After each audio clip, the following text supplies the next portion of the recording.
Datang dari Davina, Davina di Pamulang. Dia cerita sih Mbak sebenarnya. Dia cerita gini, Mbak Auli mohon sarannya. Jadi anak saya ini sudah harus PTM, tapi saya tidak sempat mengantarkan seperti sebelumnya karena saya juga pun harus bekerja sudah full office. Nah, karena masa pandemi, suami saya mengalami PHK. Saat ini anak saya sepertinya malu karena papanya di rumah tapi mamanya bekerja, sehingga dia tidak mau diantarkan oleh papanya. Dia merasa itu bukan tugas papa untuk mengantarkan sekolah, sehingga dia sampai dengan saat ini tidak mau PTM karena malu papanya tidak bekerja. Gimana ya Mbak untuk masalah saya ini? Silakan Mbak Oli. Baik, terima kasih, menarik sekali ini kasusnya, dan sekali lagi Bu siapa tadi? Mbak Davina ya. Tadi sama sebenarnya ya. Yang mengalami hal seperti itu tidak saja Bu Davina, begitu ya. Banyak sekali dengan adanya pandemi ini pekerja yang akhirnya ter-PHK. Itu tidak satu dua, sehingga kita yang masih bekerja harus sangat bisa bersyukur gitu bahwa kita masih ada di sini, masih mendapat rezeki kita begitu. Nah, itu juga harus disampaikan kepada anak bahwa masa pandemi ini adalah masa perubahan, dan banyak sekali perubahan yang harus kita hadapi begitu, bahwa saat ini ayahnya sedang tidak bekerja itu bukanlah suatu aib. Nah, ini yang juga harus disampaikan. Jadi ada peran tampaknya ini peran pengasuhan yang harus juga mulai diajarkan sejak awal ya, bahwa itu bukan tugas ayah, no gitu. Nah, ini yang suka salah, cuci piring itu bukan tugas ayah, no, it's everybody's task gitu di rumah ya. Bahwa kalau sekarang ayahnya sedang ada ya ayah yang mengantar, kalau ibunya sedang ada ya ibu yang mengantar. Nah, ini anak harus dididik untuk bisa memahami itu begitu. Ketika di rumah kotor, cucian menumpuk dan ibunya bekerja, nggak ada salahnya kok ayahnya untuk membantu.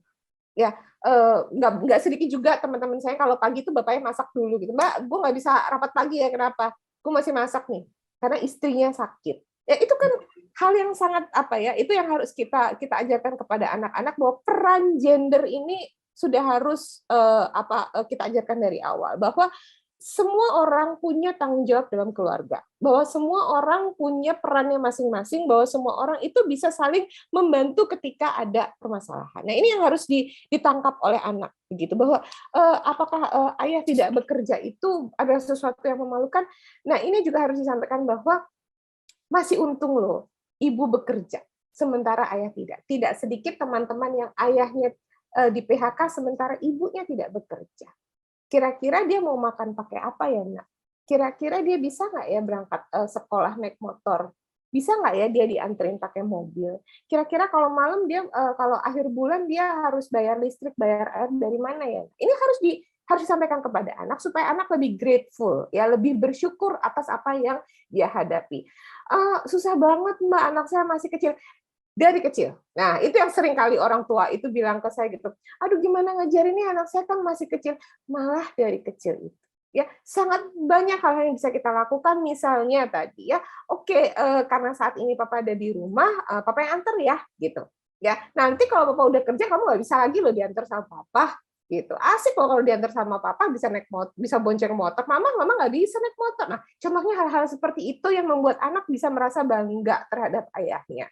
Gitu. Dan tadi bahwa masih sangat beruntung bahwa ibunya bekerja begitu, dan nggak sedikit Mbak dalam kondisi pandemi ini yang kedua-duanya menjadi jobless, kedua-duanya harus mencari rezeki dengan serabutan dan sebagainya, harus ditanamkan kepada anak. Dan tadi peran gender, saya nggak tahu ya ini anaknya laki atau perempuan, tetapi peran gender ini harus ditanamkan, terutama kalau anaknya laki-laki begitu. Kalau anaknya laki-laki kemudian selalu menganggap bahwa anak itu urusan ibu, sementara ayah urusannya bekerja di luar, ini juga harus mulai diubah pendidikannya agar tadi ibunya juga tidak merasa stres ya karena ada pembagian tugas di dalam rumah, anaknya juga merasa happy diantar oleh ayah, dan menemukan kesenangan-kesenangan sendiri, kesenangan-kesenangannya dia ketika berhubungan hanya